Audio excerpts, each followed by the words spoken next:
తెలంగాణలో మున్సిపల్ ఎన్నికల నిర్వహణకు రాష్ట్ర మంత్రివర్గం ఆమోదం తెలిపింది. ములుగు జిల్లా మేడారంలోని హరిత హోటల్లో సీఎం రేవంత్ రెడ్డి అధ్యక్షతన జరిగిన కేబినెట్ భేటీలో కీలక నిర్ణయాలు తీసుకున్నారు. గోదావరి పుష్కరాల సందర్భంగా బాసరా నుంచి భద్రాచలం వరకు టెంపుల్ సర్క్యూట్ ఏర్పాటు చేయాలని నిర్ణయించారు. రాష్ట్ర చరిత్రలో తొలిసారిగా మేడారంలో జరిగిన తెలంగాణ కేబినెట్ సమావేశం పలు కీలక నిర్ణయాలు తీసుకుంది. ప్రభుత్వానికి సంబంధించిన 14 ప్రాంతాల్లో కేంద్ర రాష్ట్ర ప్రభుత్వ వ్యవస్థలకు భూముల కేటాయింపునకు ఆమోదం తెలిపింది. అలాగే రాష్ట్రంలో గడువు పూర్తయిన 116 మున్సిపాలిటీలు, 7 కార్పొరేషన్లు, 2996 వార్డులు, డివిజన్లలో వీలైనంత త్వరగా ఎన్నికలు జరపాలని నిర్ణయించింది. ఇప్పటికే డెడికేటెడ్ కమిషన్ నివేదిక ఇచ్చింది. దీని ప్రకారం 2 రోజుల క్రితం రిజర్వేషన్లు ఖరారయ్యాయి. వీలైనంత త్వరగా మున్సిపల్ ఎన్నికలు జరపాలి అన్న ప్రతిపాదనను కేబినెట్ ఏకగ్రీవంగా ఆమోదించింది.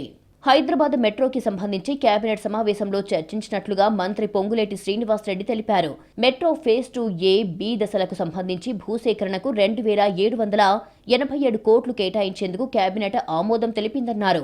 ములుగు జిల్లాలో సాగునీరు అందించేందుకు పొట్లపూర్ ఎత్తిపోతల పథకానికి మంత్రివర్గం ఆమోదం తెలిపిందని వివరించారు.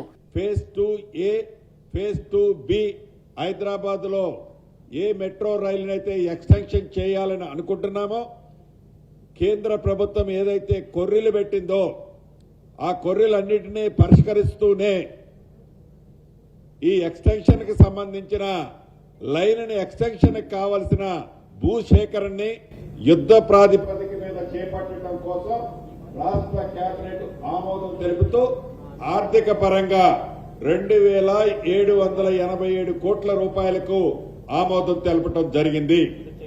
2027 జూలై 27 నుంచి ఆగస్టు 3 వరకు గోదావరి పుష్కరాలు రానున్నాయి. గోదావరి పుష్కరాలకు శాశ్వత ప్రాతిపదికన అభివృద్ధి చేయాలని నిర్ణయించింది తెలంగాణ కేబినెట్. బాసర నుంచి భద్రాచలం వరకు టెంపుల్ సర్క్యూట్ ఏర్పాట్లు చేయనున్నట్లుగా వెల్లడించారు.